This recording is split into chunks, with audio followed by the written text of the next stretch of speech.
Hello, one, and welcome back. I'm going to do another quick video here on the Bushwhacker while I've got it jacked up.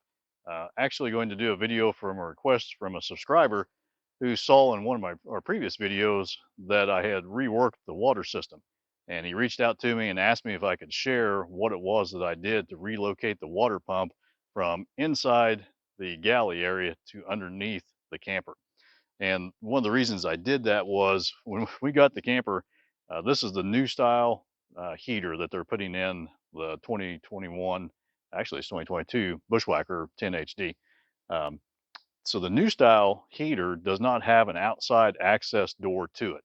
And I knew from experience that the heaters that they put in these RVs, one of the big issues that they have that causes probably 99% of the issues is the sail switch on the inside of the heater gets dirty, and then it will not properly operate and connect the signal to let the control board know that the blower fan is running, and then it won't introduce gas into your burner chamber.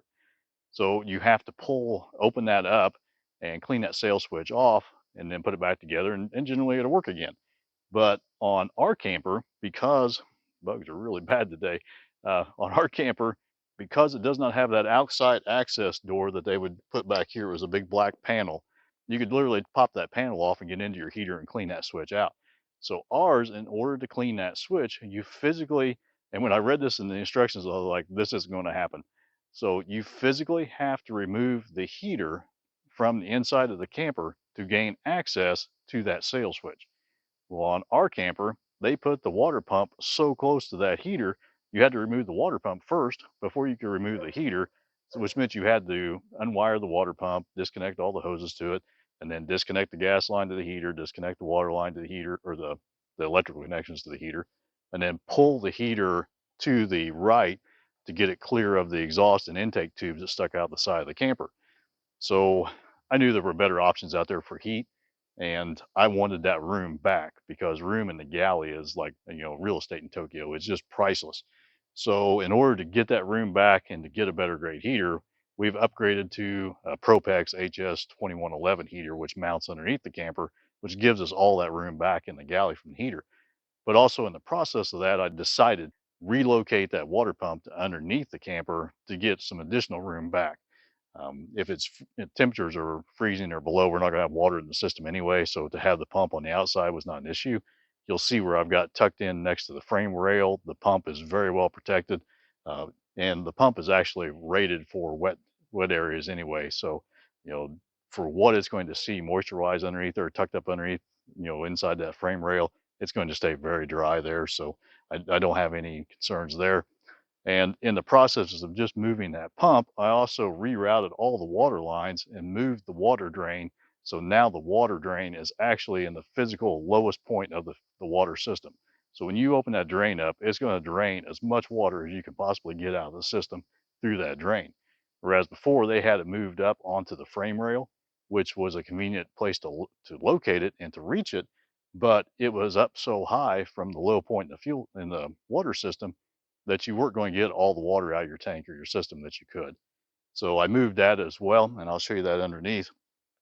I'm not quite ready to reveal the galley because it's not done. I'm still waiting on a few pieces to get in here so I can get this taken care of and get that project wrapped up. But I did relocate the sprayer quick connect that was on the countertop originally, and several people have done this as well. But I moved that to this outside wall because future plans are to add the outside LP water heater here so that we can have hot water on the camper, and we'll just merely attach that to the quick connect here. For now, we can just attach, the short water hose lead to that, turn the water pump on, and have water to do what we want to do with. So let me grab the camera. We'll go underneath the camper and I'll show you what I did relocating that water pump and the changes I made to the water lines underneath as well. Underneath the camper now, and you can see the location that I put the water pump, and the water tank here is on my left. This is the outside frame rail of the camper, and this is the axle carry through tube for the Dexter torsion axle. I moved it here because, for one, it was a nice location to put it. There was nothing here. It was easy to access, and it was straight off from the water access point for the tank. So the water flows out of the tank by gravity into this fitting, comes across this line, and then gets sucked up from that point into the water strainer, into the pump, and then the pressure side is over here, and that goes up into the galley, then out the side of the camper. Here you can see our water lines got them tied off here with strap clamps, and then I merely attached it to the water line and kept it on the outside of the frame rail and secured it about every 6 inches with tie wraps. So I got a nice secure location there for the water line to run as well. This strainer here will filter out any large particles that get in your water tank. And when I opened this water tank up, it was crazy the amount of stuff that was in there. So it's a good thing the strainer was on here, because that would have wound up in the pump and it could potentially have caused problems somewhere down the road. The strainer, um, in the winter, once you run your RV antifreeze through your system, you can open this up and drain this strainer out. As long as you have the RV antifreeze in there, it shouldn't freeze. But it doesn't hurt to look at the strainer every now and then just to make sure that it's not got any dirt or particles in there. And you just open that up, clean that strainer out, put it back together. So let me go around to the back side of the axle, and I'll show you what the installation looked like from back there. Here behind the axle now, you can see the water line where it comes from the tank up over the axle, and I secured the drain valve for the system to the axle. And the reason I can do that on this camper is this axle is solid. It doesn't move unless the axle mounts would happen to come loose, and we addressed how to take care of that in a previous video. But by putting it here, this is the lowest point of any point in the water system. So in theory, all the water will drain out of the tank, all the water will drain out of the pump. Now, there will be some water that resides in this point right here because it has to go up into the pump.